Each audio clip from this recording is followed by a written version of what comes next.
Hello, you're welcome back to my channel.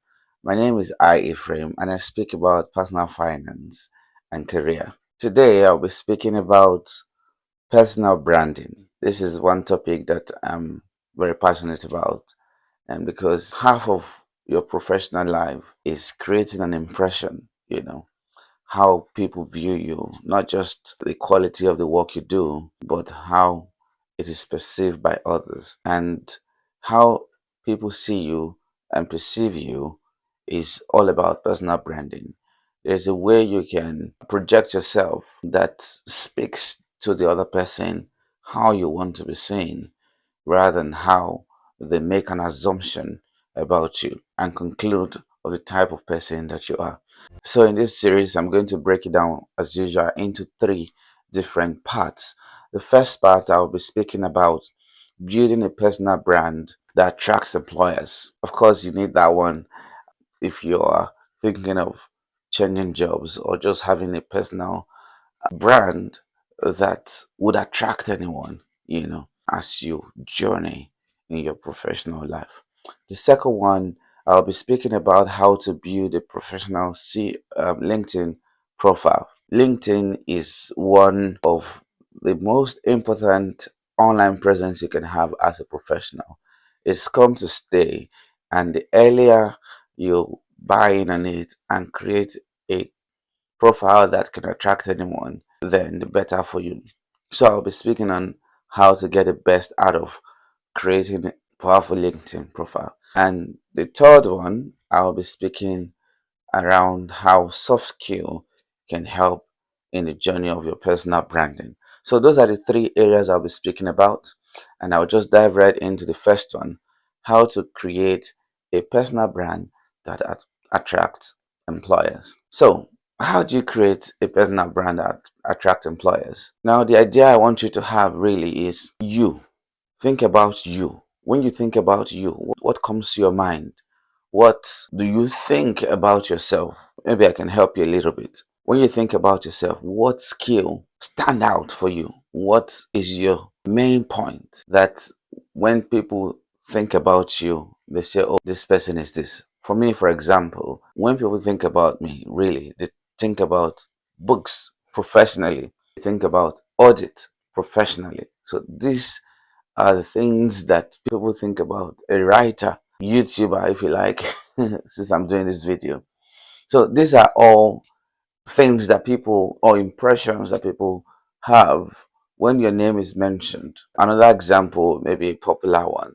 If you think about Bill Gates, for example, what comes to your mind? Microsoft, computers. When you hear Mark Zuckerberg, for example, what comes to your mind? Facebook. So that's associating something that you do to your personality. That's your brand, really. So that's the simple explanation to understanding what a brand is. But how do you ensure that people can tie a particular skill to you? And that's where the first point is understanding your unique value proposition. What does that even mean in simple terms? Your unique value proposition is that one thing that stands you out. Now imagine that you are in a room of say 100 job seekers and everyone is shouting, I have 10 years experience. I work hard. I'm a hard worker. All of these are good. What is that thing that you will say that will stand you out? What is that thing that you will say that will stand you out? That thing is a unique value proposition. And it's very key that you understand what that is and build around that. Once you're able to carve that unique value proposition out, then you know that is your unique selling point, like they say in business. So that's number one thing that you must identify. You can have a think, you can write it down and say, okay, these are the things that I'm good at, or these are the things that people think that I do really well. So those are the things you can list them down, then gradually rank them in order of hierarchy or in order of what you really do better. That's number one thing that you must identify. You can have a think, you can write it down and say, okay, these are the things that I'm good at, or these are the things that people think that I do really well. So those are the things you can list them down.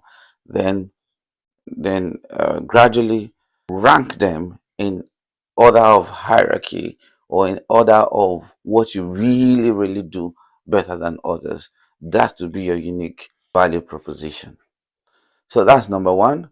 Number two is creating an online presence. In this day and age, you cannot be relevant if you're not online, because there are no better ways to scale businesses than having an online presence. And you, as an entity, are a business, you're trying to promote your brand.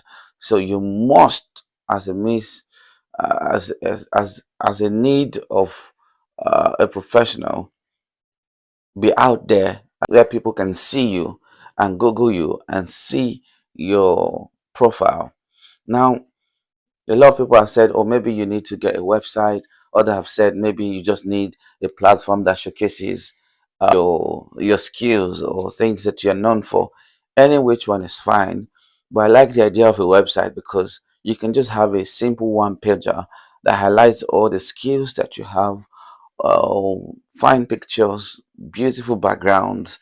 It doesn't have to be that complex. It can just be one page that shows your profile. And when people search you online, it goes straight to that page. You're creating a brand. You don't have to do that if you feel it's not necessary. There are other means where you can have a brand. One of them is LinkedIn. Of course, I'll talk about that in part two, how to make that really powerful that can attract employers. You can create a LinkedIn profile. You can have a Twitter handle that is active, but just ensure that your different platform, whether it's your website, your CV, your LinkedIn, everything is saying the same thing. Once you are able to do that, then you're fine. The third thing is consistency. I did mention that a bit. If you have a website, your CV, your LinkedIn profile, ensure that all of those handles are saying the same thing. You don't want to say, oh, this is my strong point in on my CV, on LinkedIn, this is my other strong point. No, your unique value proposition needs to be consistent in all of those platforms. That's what will make you stand out. If an employer is searching you, maybe you apply for a job and they search you, your LinkedIn profile says you meet the profile, then they do all that digging just to see what your online presence looks like, and they see your Instagram handle, for example, and they see a totally different personality, then you're risking a chance of being hired, because employers want to see consistency in all of this platform. So in summary, what I have said is, first, to build a personal brand that attract employer, you need to have or identify your unique value proposition. And two, you must have an online presence in this time and age. That's what stands you out, what people see for free. And number three, you need to ensure consistency in all of those platforms. I hope this has been helpful. And like I always say in my videos, it's not just about listening, it's about carrying out one thing that you would do from this video. So decide, what would you do differently? Do you want to hire someone to do a website? I'm sure you can even get website for free. Or it could be a blog, it doesn't have to be an expensive one. It could be a blog, and just put your profile, and that's it. If that's what you want to do, yes, go ahead and do it. If you need to align all your platform to show one single value proposition that you bring to the table, then that could be an action point that you do. So I'll see you on the second video, when I'll be speaking about how to build a professional LinkedIn profile as part of building a personal brand. And in part three, we'll be looking at soft skills to building your personal brand.